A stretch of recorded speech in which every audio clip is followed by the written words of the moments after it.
Hey guys, it's Robin, RsIslandCrafts, and welcome to my craft room. I have all three t-shirt quilts.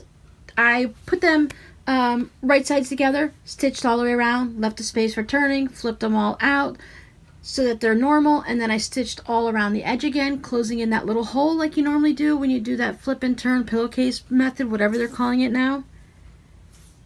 Because there's no batting in these quilts, but they need to be quilted somehow, I've decided that I'm going to go ahead and just tie them. You can see where I've started tying them a little bit. Before I got too far on this one, I wanted to go ahead and show you on this one. But I don't know why, just because I like all the rainbow colored puppy dog prints. I am tying it with embroidery floss. I was gifted this by one of my subscribers. Thank you so much. This is perfect timing. And since, like I said, these paw prints are all different colors, that it just doesn't really matter what floss I use. I have a curved pin. This is like a needle, upholstery needle. It's got a nice decent size eye on it. So it's got a pretty big size eye. I can put all 6 strands of the embroidery floss through. It's got a sharp needle point to it. It's not too bad. And with the curve, it allows you to go into the fabric and right back out really quickly in one move. Because otherwise, if you're trying to do it with a regular needle, you have to stick it through. And sometimes you can get it back up really close, or you have to have another hand underneath. So with this one, I'll show you when I start tying it, it's really easy to just go ahead and just curve it right through. Nice little pair of sharp scissors and some kitty cat treats for a snack. No, really. I am saving all of my scraps of floss for any of the projects that I'm working on, and I'm just piling them all in here. And then in the future, I'm going to do some type of a little art quilt project with it, because I just thought they'd be really fun and colorful. Why throw them away? It's free material, right? I have my quilt up on a table, and I have in my cutting mats, I have my old one and my new one underneath, because this table is... It's got this little slight bit of padding and that some type of fake pleather plasticky material on it, and if I try to stick the needle to go down through, it's going to stick right into that table. And I don't want to do it sitting down on the floor because that's going to really kill my back. When I stitch these quilts together, because of this ultra soft feeling stuff on the back, it was really a pain in the butt to do. So as I was stitching it, it wanted to just stick out on the edge like that. So I said, that's fine. I'll let it stick out on the edge. It's got a nice little border to it. Kind of looks like the binding, even though it's not.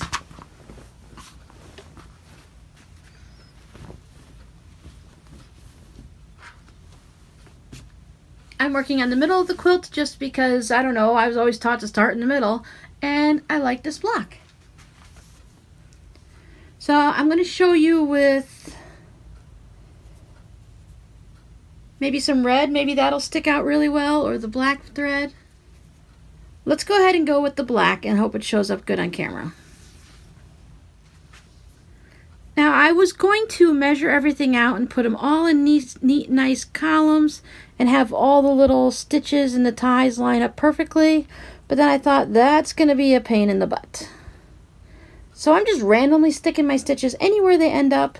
I was going to try and put like the purple on the purple and the green on the green to match the little foots, but then again that was going to get annoying, so I'm just going to do it straight up. To get you in a little closer so you can see, I would just kind of smooth out the fabric a little so I wasn't putting an actual wrinkle into the fabric, and just trying to keep it equal and stretched out a little bit. So I have my needle all ready. It kind of a little bit wobbly because it's a curve, but you get used to it really quick. Now since I have all of this on my table here, I was just randomly putting, I threaded one thread and I just randomly put all the thread all the way through it, and then I went back and knotted it, and then I picked another color and did the same thing. So it's as simple as just putting your needle down,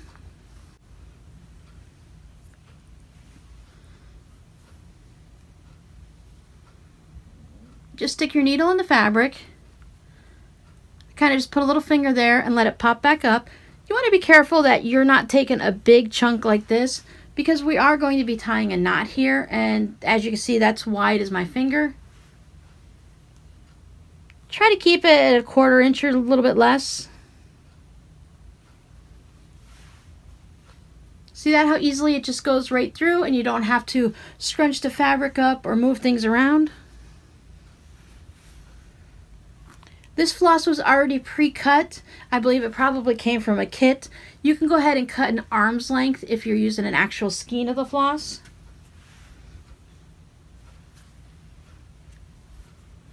And then I would just leave myself enough to tie it with.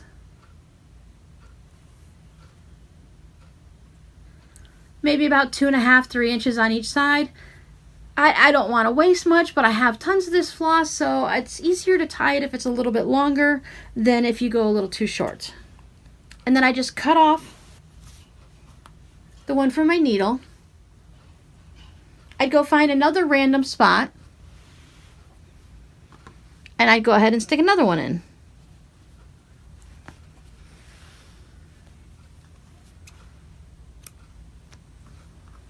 Trim that off, and I would just keep doing that all the way across this one section. It's probably, my table's about 18 inches wide, so I'm doing about an 18 inches by the width of the quilt, and I'm just randomly putting them all over. And not only do I put this one color in, but I would go back through and put another color on my needle until I have this whole section full of as many knots as I'd want, as many ties as I need, I feel I need. And then I'd go back through and I'd tie them all in one shot. You can sit there and you can go put one through and you can tie it, and one put through and one tie it. But this felt more productive doing it this way. And let me show you how we tie these. I don't remember which video I showed you this in, but we've done the surgeon's knot before, but we're going to go ahead and go over it again. So you just have your two lengths, and you take your left over your right, just like you were going to tie your shoe, and bring the thread through. But then you bring the thread through one more time, and then you want to pull it, and you want to keep it firm, but if you pull it too much, it's going to cause a pucker there, and you don't really need to have that pucker. So just kind of keep it so that it's a firm knot, and you see how this knot, because it's done twice, it's not really untying. This is one of the things the surgeons use when they're putting sutures in a patient. So I went over twice, and then I take that right one, and I put it over my left side, put it in the loop, and pull it through. Now this one I'm going to pull snug and tight. And now that knot is not supposed to come out at all. Because of the way that is doubled and the way it's twisted in there, it holds itself nice and snug. But just to be cautious, because I'm a very paranoid person when it comes to making things like this, I like to go ahead and do it one more time. These quilts are going to Texas. I'm not going to be around to fix them if anything happens. They do have some crafty people in their family, so if there is a little bit of an issue where something comes unknotted, they could redo it themselves. And with as many ties as I'm putting in these quilts, it's not going to matter if one comes out. But I don't want to take too many chances, and it's nice just to let it have it done right the first time and not have to come back. And then I go ahead and I trim it, and I like to keep mine, about 1/2 inch. Now as this goes through the wash and stuff, these will fray a little and make them fuzzy, and they won't be standing out as much, but they'll be able to still see the color. You can feel a little knot there, of course, because it's a triple tied knot, but as you're laying on it and sleeping and stuff, it's going to soften up as it gets washed, and it's not going to be a problem. Let's go ahead and do that one more time. We'll tie that knot again.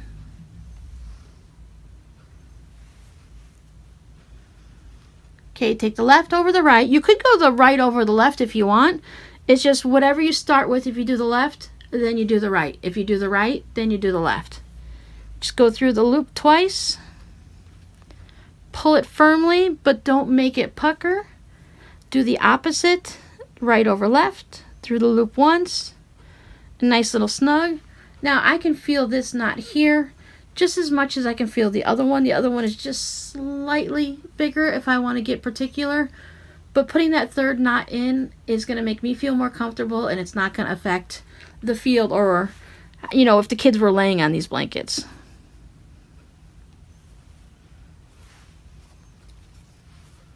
Give it a little trim. You can go shorter, you can go longer. It's all up to you. Save it in my little bucket of scraps. And that's it. Then I would just go ahead and proceed with my little hook. I plan on putting Now for what I've seen when they normally tie a t-shirt quilt, they just put it in the four corners. They tie each four corner of a block, because a lot of times it's in a standard grid work where it's like all 12-inch squares, and then you have your sashing, your 2.5-inch sashing or whatever. So they just tie each of the corners. And yeah, since mine are really a bit crazy, I'm not going to actually follow that. And I want to make sure the t-shirts don't get too far stretched out. They've already been washed many times. These are well-loved t-shirts, so I'm sure they're not going to do too much more shrinkage or stretching. But I'm going to do my four corners, and then I'm probably going to put another 5 or 6 in each block, just randomly throughout it. I'll try to avoid putting a tie right into this guy's eye unless it feels like it would be fun to have one there. Most of the time I'll stay outside. Like this one's down here, it's within the writing, but it's not part of the words, so it's not covering anything up or causing any issues. Tying these quilts is going to be like the last process of it. After they're all done being tied, they're going to be going into the washer to make sure, I always wash my quilts just to make sure no seams pop. Sometimes you don't always get one exactly as straight, or sometimes the fabric frays. So I'd like to make sure nothing pops. All the seams are good, all the knots are good. I'll double, triple, quadruple check it, and then it's going to go off into the mail. So once it comes out of the wash, I'm not sure if I'm actually going to show it to you before they go into the wash or after. It all depends on how the time of the week goes and when they're finished. But yeah, so if there are any questions at all, please go ahead and leave them in the comments. I hope you've enjoyed this series of Daniel's Memory t-shirt quilts. I know we didn't actually get deep into how to make a t-shirt quilt. Lisa Cape and Quilts does an amazing job of walking you through the process of a t-shirt quilt. I'll go ahead and put a link up in the iCard for you.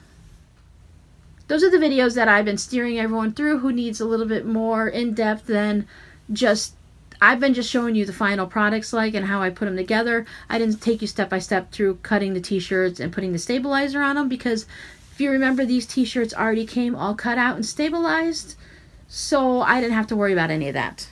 I hope you've enjoyed this series. Stay tuned for one more of the final look of the quilts, and I'll see you next time. Have a great day. Bye.